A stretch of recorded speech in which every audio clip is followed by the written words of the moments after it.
पत्नी के गांव लौट जाने के बाद मैं अकेला पड़ गया था। मेरी भी कुछ ऐसी ज़रूरत थी जो मैं पूरी करना चाहता था। मेरे फ्लैट के नीचे वाले फ्लोर पर एक भाभी रहती थी। मैं अक्सर उनसे हंसी मजाक कर लेता था। एक दिन मेरी तबीयत बिगड़ गई और मैं ऑफिस नहीं गया। मैंने सोचा भाभी के पास जाकर टाइम पास कर लेता हूँ, उससे बात करूँगा। और उनसे उभार का ज़्यादातर भाग मेरी आंखों के सामने आ गया और उनके दोनों लड्डू को। हेलो दोस्तों, आज की इस रोमांटिक कहानी में आप सभी का स्वागत है। मेरा नाम विमल है, मेरी उम्र 30 साल है और मैं एक शादीशुदा आदमी हूँ। मेरे 2 बच्चे भी हैं और मैं उनसे बहुत प्यार करता हूँ। मैं झारखंड के एक छोटे से गांव का रहने वाला हूँ, लेकिन पिछले 10 साल से मैं बिहार में रहकर जॉब करता हूँ। मैं एक बहुत ही शर्मीला किस्म का इंसान हूँ, इसलिए मुझे लड़कियों से बात करने में भी शर्म आती है। शादी से पहले भी मैं किसी लड़की से बात नहीं की थी। एक बार मेरे दोस्त की चचेरी बहन ने मुझसे बात करने की कोशिश की थी तो मैं उनसे नहीं मना कर दिया था, लेकिन मैं किसी भी लड़की से कुछ बोल नहीं पाता था। हालांकि मैं आपको यह बता दूं कि मेरी दिलचस्पी शुरू से ही लड़कियों से ज़्यादा भाभीियों में रही थी। उसे समय की बात है जब मैं बिहार में किराए के मकान में अपने पूरे परिवार के साथ रहता था। शुरू में हमारे घर की माली हालत काफ़ी अच्छी थी क्योंकि मैं अच्छे पैसे कमा लेता था, लेकिन फिर धीरे धीरे हमारे घर के हालात बिगड़ते गए। बहुत ज़्यादा खराब हो गई थी। जब तक माँ की तबीयत ज़्यादा खराब हुई तो मुझे अपने पूरे परिवार के साथ गाँव वापस लौटना पड़ा। हम थोड़े दिन काम नहीं कर पा रहे थे और माँ की सेवा की तबीयत में सुधार आने लगा तो मैं अपने पूरे परिवार को छोड़कर वापस बिहार आ गया। लेकिन इस बार मैं अकेले ही था। मैं अपनी पत्नी और अपने बच्चों को साथ नहीं लाया था। पत्नी के साथ न होने की वजह से मेरी कुछ ज़रूरत है कि काश मुझे कोई ऐसा मिल जाए जो मेरी ज़रूरत पूरा करे। मैं आपको अपनी एक खासियत और बता दूं कि मेरे परिवार की हर एक भाभी से मेरी बहुत अच्छी बनती है। उनके परिवार में उनकी पत्नी और 2 बेटियां थीं। मेरी उन लोगों से कभी कभी हाय हेलो हो जाती थी। जब मुझे वहां रहते रहते 6 महीने से ज़्यादा हो गए तो उन लोगों के साथ मेरे घरेलू संबंध हो गए थे।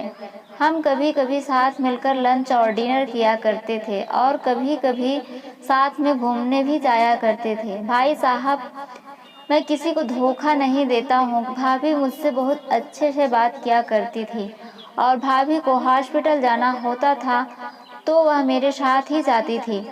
इस बीच हम आपस में बहुत सारी बातें किया करते थे और मुझे भाभी का स्वभाव बहुत पसंद आने लगा था। एक बार की बात है कि तबीयत खराब होने की वजह से मैं काम पर नहीं गया था। भाभी की दोनों बेटियां स्कूल चली गई थी और भाई साहब भी ऑफिस जाने के लिए निकल गए थे।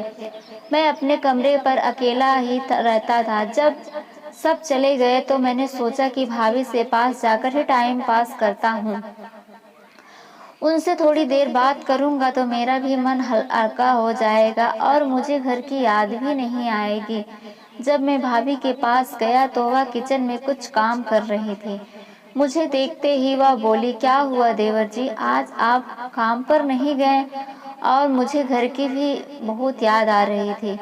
बहुत दिन हो गए हैं मैं अपने बच्चों से नहीं मिला हूँ और अपनी पत्नी प्रिया को भी नहीं देखा है।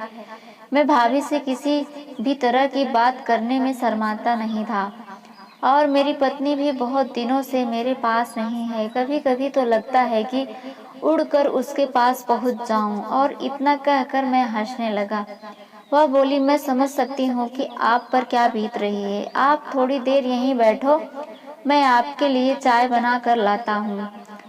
आपको चाय पीकर थोड़ा अच्छा लगेगा। इतना कहकर भाभी चाय बनाने लगी और मैं भाभी को भी देख रहा था। वह बहुत ही प्यार से मेरे लिए चाय बना रही थी। थोड़ी देर बाद वह कुछ लेने के लिए झुकी तो उनके गोरे उभार मुझे बहुत ही पसंद थे और उसे देखकर मेरी तबीयत भी थोड़ी थोड़ी ठीक होने लगी थी। और जब भी ऐसा होता था तो मेरे तन बदन में एक हलचल सी मच जाती थी और उनका पूरा ध्यान खुश होने में था। भाभी समझ चुकी थी कि मैं क्या देखने की कोशिश कर रही हूँ और वह भी इस बात पर खुश हो रही थी। थोड़ी देर बाद भाभी मेरे लिए चाय लेकर आई और मुझसे बोली, यह लीजिए। मैंने कहा, अगर आप पिलाओगे तो जरूर पीऊंगा भाभी, और इतना कहकर हम दोनों हंसने लगे। आप बहुत ही शैतान हो रहे हो। मैंने कहा, अगर आपको अच्छा लग रहा है तो मैं और भी शैतानियां कर सकता हूँ। मेरी तबीयत खराब है, अगर आप मेरी बात मान लोगी तो मुझे बहुत अच्छा लगेगा। मुझे पता था। थोड़ी देर बाद जब वह चाय का कप उठाने के लिए झुकी तो उनका पल्लू गिर गया। अब तो मेरी हालत और भी ज्यादा खराब हो चुकी थी। मैंने कुछ न सोचते हुए उनको गोद में उठाया और कमरे में ले गया। भाभी बोली, तुम्हारे भाई साहब तो मुझ पर ध्यान ही नहीं देते और खाना खाकर चुपचाप सो जाते हैं। मैं उनके लिए तैयार बैठी रहती हूँ पर वह मेरी तरफ देखते भी नहीं है। कोई बात नहीं, अब से मैं आपको सब कुछ दूंगा जो आपको मिलना चाहिए। इतना सुनकर भाभी मेरे गले लग गई। साहब के ऑफिस निकल जाने के बाद थोड़ी देर के लिए भाभी के पास जाया करता था। इन सब के बाद मैं ऑफिस जाया करता था। कभी कभी भाभी को यह डर सताता था कि मैं कहीं किसी को कुछ बता ना दूं। मैं भाभी से कहा था, आप बिल्कुल भी फिक्र मत करो, मैं एक बहुत ही भरोसे वाला इंसान हूँ। मैं औरतों की कदर बहुत करता हूँ और मैं आपको कभी भी धोखा नहीं दूंगा। कुछ दिनों बाद हमारी जिंदगी में बहुत बड़ा बदलाव आने वाला था क्योंकि मेरी पत्नी मेरे पास वापस आ गई थी। कभी कभी तो मैं उसके पास जा ही नहीं पाता था कि मैं तुम्हें याद ना करूं। मुझको पता था कि उसने मेरी बातों पर यकीन नहीं है, लेकिन मैं भाभी के पास जा ही नहीं पाता था और मैं अपनी बात करने लगा था। एक बार जब मैं उनके पास गया तो भाभी बोली, आप बहुत ही चेंज हो गए हो जब से आपकी पत्नी वापस आई हैं। तब से आप तो मुझे भूल ही गए हो। मैंने कहा, ऐसी कोई बात नहीं है भाभी, उसको मुझ पर थोड़ा थोड़ा शक होने लगा है और वह मुझको आपके पास नहीं आने देती है। और फिर मैं आपके लिए समय निकाल लेता हूँ और उस आपके पास चला आता हूँ।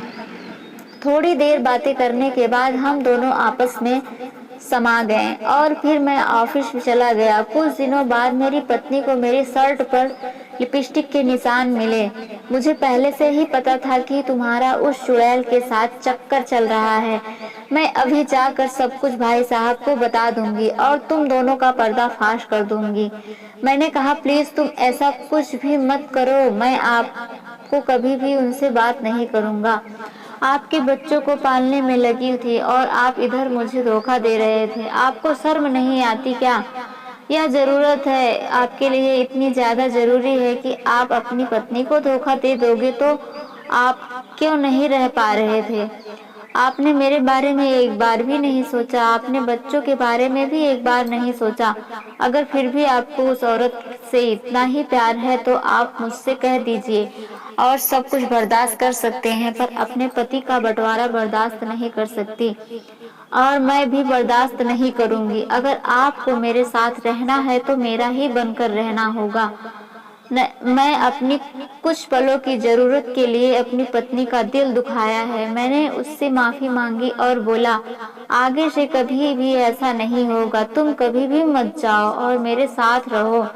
तुम मेरे लिए सब कुछ हो, हमारे बच्चे मेरे लिए सब कुछ है। मैं तुम लोगों के बिना जिंदगी नहीं जी पाऊंगा। इसके बाद से मैं कभी भी भाभी के पास नहीं गया। मैंने उनको भी सारी बातें बताई और उनसे भी माफी मांगी। कमेंट करके ज़रूर बताइएगा कि आपको यह कहानी कैसी लगी। अगर आपको यह कहानी पसंद आई हो तो इसे लाइक करें और अपने दोस्तों के साथ भी शेयर करें। आगे भी ऐसे रोमांटिक कहानियाँ के लिए हमारे चैनल को सब्सक्राइब करें और बेल आइकन दबाना ना भूलें। धन्यवाद।